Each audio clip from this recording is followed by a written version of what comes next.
un espoir pour lutter contre le virus Covid-19 suscité par le docteur Henri Joseph et son Virapique. La matière première, c'est cette plante, l'herbe à pic. En Guyane, c'est au jardin Bois de Rose que Jean Xavier, fin connaisseur de phytothérapie créole, nous en dit plus sur l'herbe à pic, cerbe à pic, une plante endémique des Antilles mais qu'on retrouve dans ce jardin botanique. Cette plante n'est pas du tout connue en Guyane. Il y a quelques initiés qui l'ont, parce qu'ils sont d'origine guadeloupéenne ou martiniquaise. Mais en Guyane, chez le Guyanais, il y a très peu de gens qui possèdent cette plante. Vraiment. De cette pharmacopée, on a toute autre chose. Des plantes amères comme le kouachi, comme le vétiver, qu'on utilise les graines en bas-feuilles.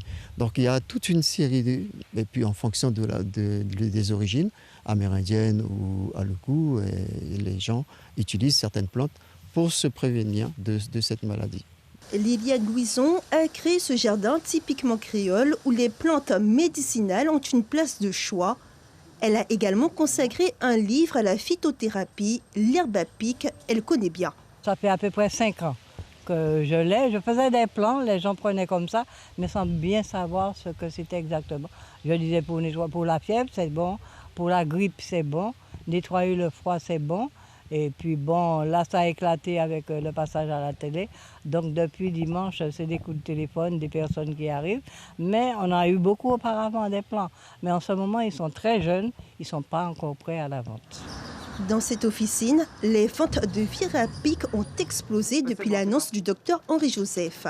Ce pharmacien, s'il a toujours connu les vertus de ce complément alimentaire, rappelle que c'est contre-indiqué pour la femme enceinte et que pour l'instant, ce n'est pas un médicament. On a identifié un mode de fonctionnement. On a prouvé qu'il y avait donc la possibilité d'avoir une inhibition de la multiplication des virus par ce produit. Mais aujourd'hui, ça ne fait pas de ça un médicament. On est bien d'accord que ça reste un complément alimentaire. La phytothérapie créole regorge de plantes aux vertus insoupçonnées, mais scientifiquement parlant, seul le vaccin a fait ses preuves selon les autorités médicales.